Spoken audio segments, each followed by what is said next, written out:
Hello everyone, my name is Jennifer Moleski. This is my YouTube channel. The theme, thinking through things and theories thoughtfully, thoroughly, and theatrically, somewhat. Hello everyone, if this is your first time here, I'm going to be all over the board. But I'm not going to be sorry about it. I learned from my commenting on comments.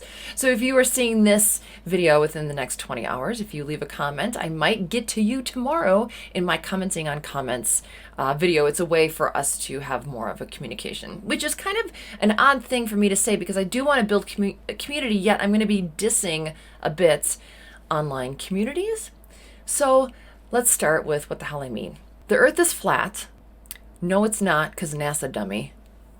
Jesus never existed. Allah is great. There are two genders.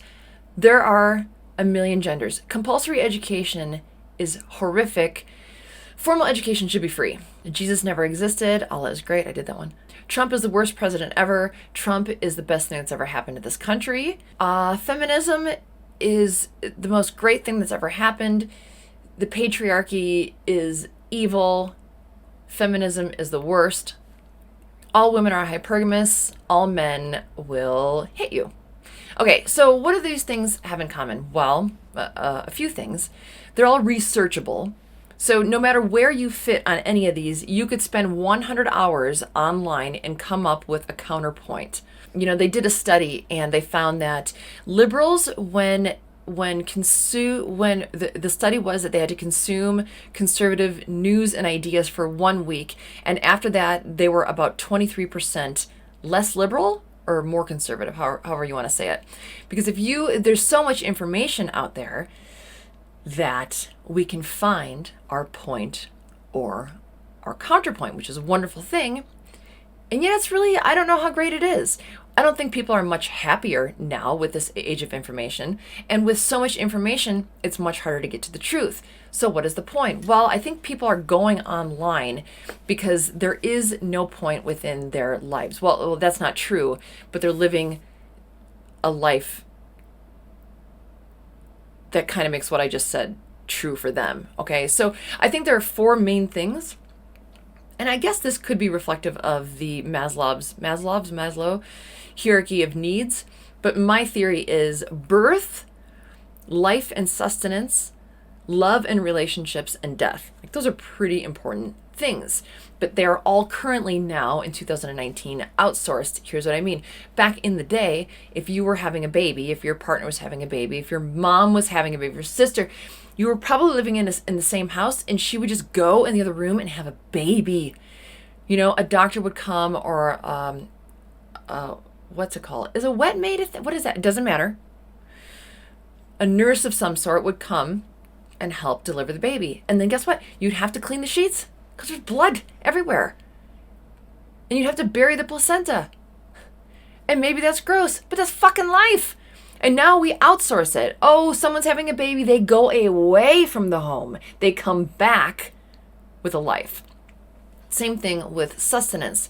We used to have to garden and hunt, and now we don't. Now we just go to the local grocery store and pick out whatever meat we want. Oh, there's no fish here. There's no saltwater fish here in Colorado. Doesn't matter.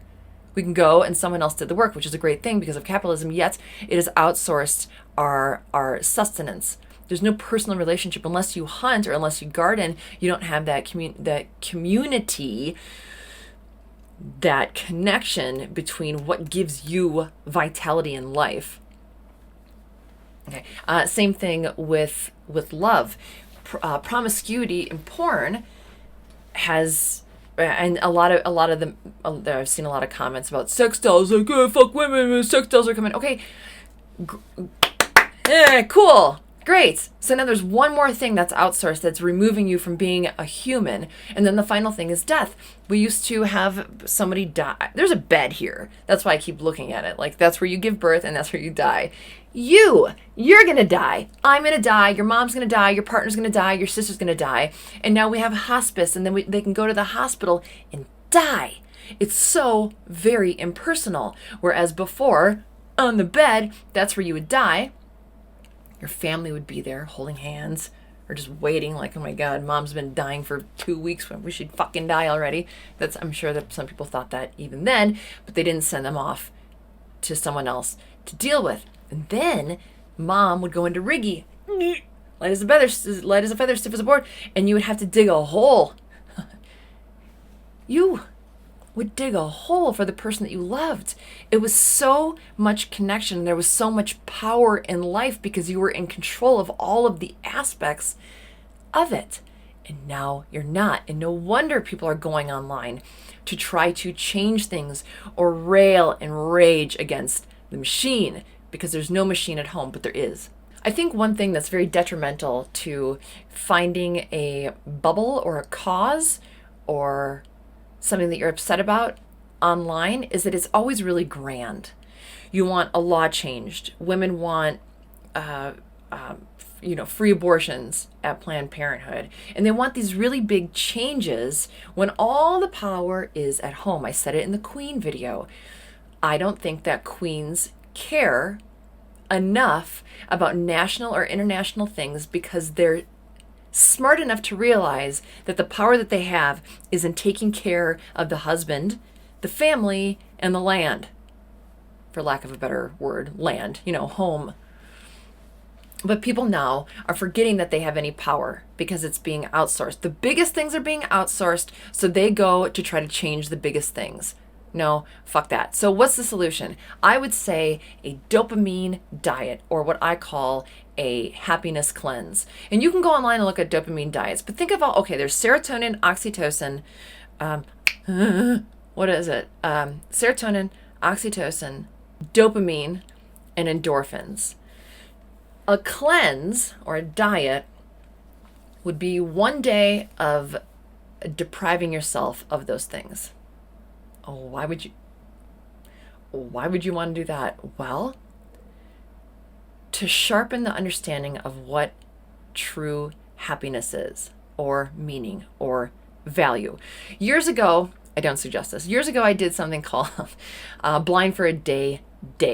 And I got the idea because I really like sushi and I really like to smell things. So I smell books and fruits and vegetables and sushi. And every time before I take a bite of sushi, I smell it.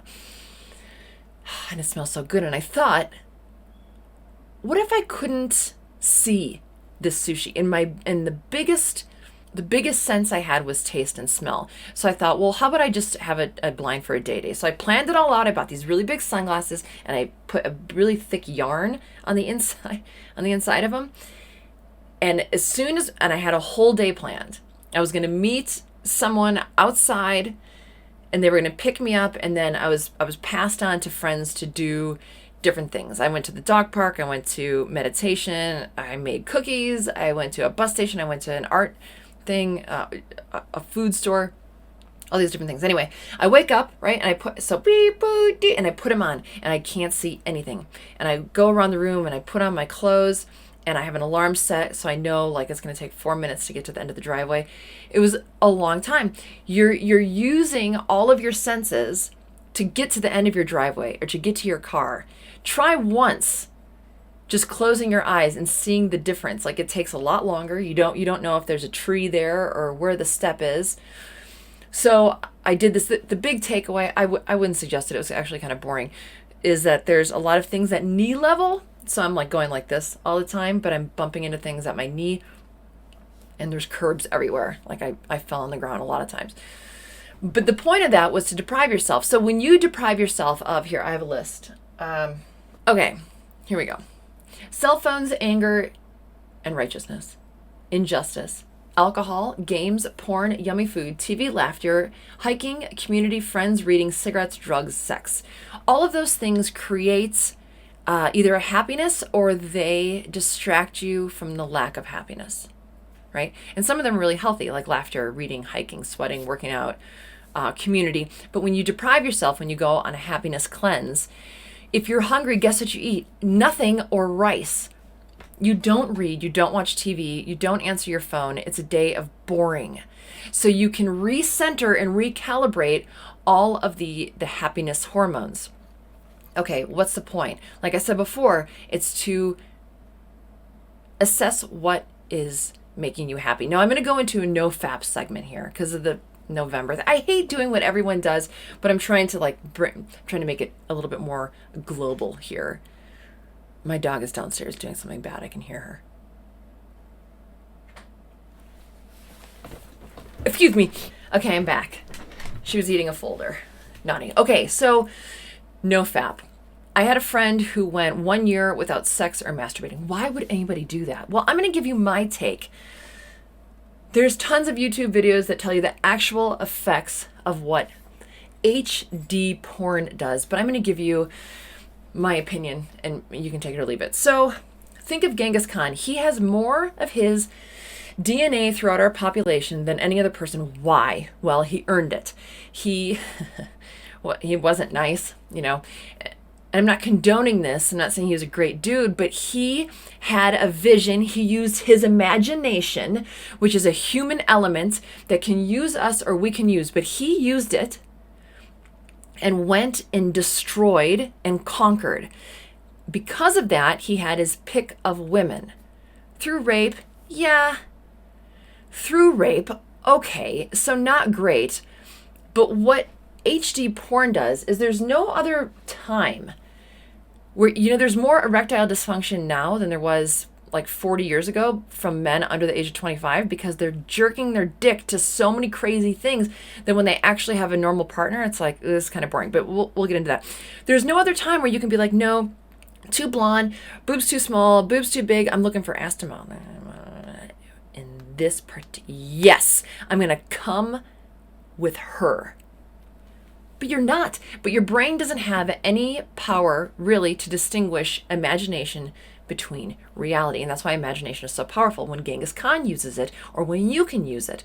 As an imagination of like, oh my God, I came with all these women, I'm a pimp. But you're not. You go into the world, into reality, and you find that these women either don't want to have sex with you, or you don't put the effort in because you don't have the imagination to go how to have sex with these women. Or when you do meet them and you have a relationship with them, you're like, oh, they don't want ass to mouth. This is weird because the last 50 chicks I banged wanted ass to mouth, but they didn't. So this is very bad. And then when you meet somebody, you don't have the social skills that it takes to be a person that can get even that person, because even that person meaning like a regular girl, because you've tricked yourself into the belief system that you are Genghis Khan. You're not. You're probably awesome and you can get a great woman. But if you want a woman, you might not know how to connect with them. But why? I've never heard of a guy or a woman really say that after they watch porn, they're proud, that they feel good about that decision. So there might be some people watching that are going to defend porn, and that's fine. What I'm really interested in, and maybe you can leave it in the comments and I'll comment on comments tomorrow over it. Are you proud? Are you happy? Does it really feel good? There's something for men with orgasming called a small death, where it feels like a part of you is gone. I can't imagine that is less when you come through porn than it would be as with a real person. I would think that it would take more of you. There's a joke. It's what is the most sensitive part of your body when you're masturbating? It's your ears. It's your ears. Because you don't want anyone to know. Well, why not? Well, because it's personal, right? But when you're having sex with somebody that you care about, the most sensitive part of your body is like your whole body because you're engaged. And if somebody busted you, there wouldn't be shame there like there would be with masturbation. And maybe you feel differently. That's fine. This is just my opinion, thinking thoroughly through things and theories. So I would say that the no fap thing, no, my friend that did the no fap, I'll just tell you his experience because I'm not a dude and I'm just sharing. I'm sorry, I can't have all the experiences in the world. Sometimes I have to relay them. So he, for 1 year, didn't have sex and he didn't HD porn for sure not, and didn't even look at pictures of women. He said the first couple of weeks, first couple of months were difficult, but then he started to feel far more strength and masculinity. And he also said that his radar for women heightened. He could tell when a woman was into him. I'm going to do a weird analogy.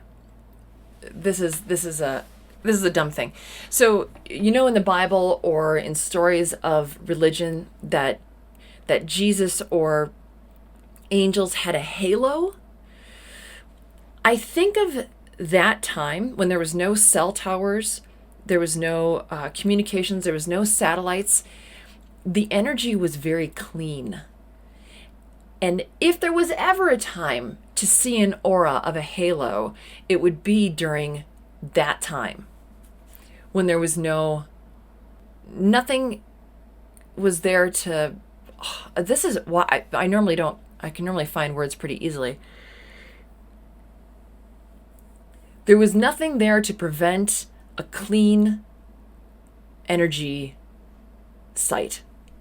So I liken that experience to my friends. He had taken away the film of the pretend Genghis Khan. And he was taking his imagination and his testosterone and his masculinity, and it was being applied to reality. So he could see signals far easier. And then he said he got really horny, really easy for real in real life with real women. I remember there was a picture. God, I can't remember what the hell it was. It was I can't remember, but it was a woman. And he said, "Is she modest?" And I said, "You can see some cleavage." And he's like, I can't look. I don't want to ruin myself. When I first got into anarchy and the understanding of media and brain control, I was at a friend's house, and he was watching TV, and whenever I would pass the TV, I'd go like that, and he'd roll his eyes like I was being super hyperbolic, which might be true, but I understood, and I was still learning, and I was very sensitive to the idea of being controlled. And I think that's what the no-fap friend of mine, my no-fap friend experienced, was that he was aware of the subtleties of sexuality. And I wonder if men stopped masturbating and women stopped being promiscuous, if women would put better clothes on, better, I mean a little bit more conservative, and we could get back to a little bit cleaner of a time. That's my no-fap tangent. Okay, so no fap, no bad food, just the dopamine diet, the happiness cleanse, which kind of leads me to the end, and I'll leave it here, just slightly into Stoicism. Stoicism is not that life around you. Here. Okay, the Stoicism thought is it's not what happens in your life that's unbearable. It's your judgment on those things. And when you take away your power to create life, sustain life, empower life, and be a witness to death, you lose most of your humanity. And you start to judge the world you start to judge the world based on what you think it should be, the utopia, instead of judging it on what it really is, which is reality. And don't you want to be the kind of person that can step into reality with acceptance and with an understanding of what you can do with reality and how to do it, which would be the testosterone, the stoicism, the cleansing yourself of the obnoxious dopamine hits that we cheaply get. When you can live a life that's less seeking of dopamine hits in a cheap way, you start to live a life that is composed, that you have control over. There's always going to be outside things, like laws, like shitty people, like a bad neighbor. But how do you go out into the world and work within that? Jordan Peterson. There's somebody that gets mad at me for saying Jordan Peterson all the time. I'm not sorry. Jordan Peterson said something at one of his events where he said the thing with life is that it's like a chess game. And the thing with chess is there are certain, you can only move that pawn one or two, front. What, the rook is straight and then the horse is, the 1 and the 2. The thing is there's rules to the game. And if there wasn't rules to the game, then you'd be like a 6-year-old playing. You just move it anywhere. And then there's no fun in it. But with the chess game, each one of us has an ability to understand how to play the game and play it better. And I kind of think of Stoicism as a chess game. You're not complaining that it's not like checkers. You're not complaining because you want to play Risk. You're playing the fucking game of chess. You can learn the rules, you can study them, you can learn your opponent, and you can control, to the best of your ability, the life that you lead. You don't have a tantrum when the other person wins. You don't become a tyrant when you win. You can play this game to the best of your ability. That's it. We're at 27 minutes. I wonder what it's going to be once I edit it. Okay, that's it. If you have a comment, I'd love to hear it. I can't get to everybody. And I might go live tomorrow. I don't know. Or I might just do the commenting on comments. Why? To build community. Yeah, you know what? And like I said, I'm dissing community this whole time as a place online. I'm only dissing it in the sense of as a bubble. Don't become enraged. Don't become self-righteous. Try to look outside of it. But most of all, go online. That's fine. Jerk off if you must. Get excited when there's a text message. But live your life mostly. The 80-20 rule can apply here too. You can be 20% online here in this community. And then the 80% of your life, take charge of it. That is it. Thank you for joining me. Do you like my new intro, my new tagline? Okay. Bye.